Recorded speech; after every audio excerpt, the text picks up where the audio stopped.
పైడప్ services గురించి చెప్తున్నాను. దీంట్లో ఏం చేశారంటే వాళ్ళు ఫస్ట్ 3 months వరకు ట్రైనింగ్ ఇస్తా అన్నారు. ట్రైనింగ్ తర్వాత మిమ్మల్ని జాబ్ లో తీసుకుంటాము. జాబ్ ఫస్ట్ అయితే మీరు 1.6 కట్టండి, మీకు 15,000 శాలరీ ఇస్తాము, తర్వాత మీకు 25,000 చేస్తామన్నారు. మేము 15,000 25,000 గురించి ఆశించలేదు. మాకు ఒక ఎక్స్పీరియన్స్ వస్తాయని చెప్పేసి మేము ఆశించాము. అదొక 1 year వరకు చేసిన తర్వాత ఏదైనా కంపెనీకి వెళ్దాం అన్న హోప్ తోటి మాత్రమే మేము చేస్తాం. కానీ మాకు ఎలాంటి చెడు ఉద్దేశంతో అయితే మేము కంపెనీకి వెళ్ళి మేము లక్షలు స్కామ్ చేయాలని అయితే ఈ ఉద్దేశం అయితే మాకు లేదు. దయచేసి మాకు అయితే హెల్ప్ చేయండి. అండ్ ఇదైతే మా 100 feet మాదాపూర్ లో అయితే ఉంది.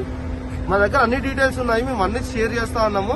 మాకు ఇంకోటి ఇన్ఫర్మేషన్ ఏంటంటే అది మండే రోజు మళ్ళీ ఓపెన్ చేసి ఇంట్లోనే స్కామ్ చేస్తామని చెప్పేసి అంటా ఉన్నారు. అది ఇంతవరకు అనేది మాకైతే ఇప్పటివరకు ప్రాపర్ రెస్పాన్స్ లేదు. మండే రోజు మళ్ళీ ఓపెన్ చేస్తాము, మళ్ళీ రిక్రూట్ చేసుకుంటాము, యాజ్ యూజువల్ రన్ చేస్తాము అని అంటున్నారు. అండ్ ఏపీలో వీళ్ళకి ఎమ్మెల్యే ఎంపీ సపోర్ట్లు కూడా ఎక్స్ఎమ్మెల్యే ఎక్స్ఎంపీ సపోర్ట్లు కూడా ఉన్నాయని చెప్పేసి టాక్ వచ్చింది.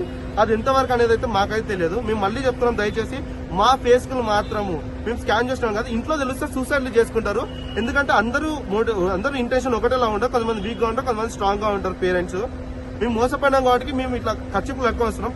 చాలా మంది చాలా కామెంట్స్ పెడతారు, ఇదైతే పక్కా చేసినాక ఇంకెందుకు తప్పు చేస్తున్నారు. బట్ మా ఇంటెన్షన్ అయితే మేము ఇది ఒక్కటి మాత్రమే, మా ఇంట్లోనే తెలియకూడదు. అందుకే మేము వచ్చి ఫైట్ చేస్తున్నాం. ఇప్పటి కూడా మా ఇంట్లో ఎవరికి కొంతమంది తెలియదు. దయచేసి మాకు జస్టిస్ జరిగేటట్టయితే ట్రై చేయండి. మేము చాలా రోజుల నుంచి ట్రై చేస్తా ఉన్నాము.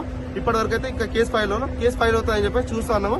లాయర్ పెట్టుకున్నాము, ఏసీపీ డీసీపీ చుట్టూ కూడా తిరిగిన రోజులు ఉన్నాయి రీసెంట్ గా. బట్ ఈ రోజు అపాయింట్మెంట్ ఇచ్చారు, ఈ రోజు అపాయింట్మెంట్ కోసం అని మేము వచ్చాము.